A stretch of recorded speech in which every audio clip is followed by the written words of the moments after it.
Hello, and today we are going to prep an embroidery hoop with quilter's cotton and with felt, and this is how I prepare all of my hoops for any of the tide pool kits.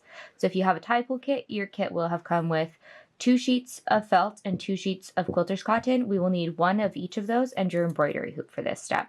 I like to layer quilting cotton behind my felt when I do the kind of work that I do for my tide pool kits, because I find that the weave of the quilting cotton adds some extra stability.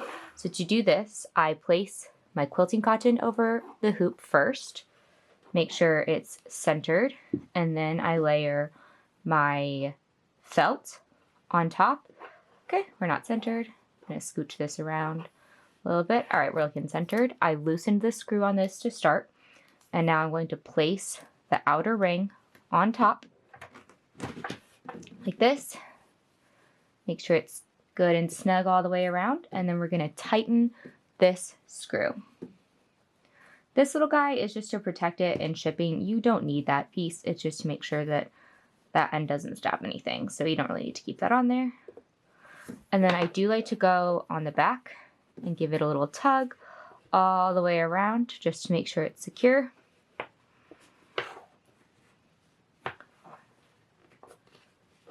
And good and taut, push that hoop back in, and then I am ready to get started. One of the reasons that I do it this way is because if I'm doing a project like the projects in the tide pool kits, I'm going to be doing embroidery on the felt, and the weave of the cotton underneath adds stability, so that way we don't end up pulling large holes into the felt on top.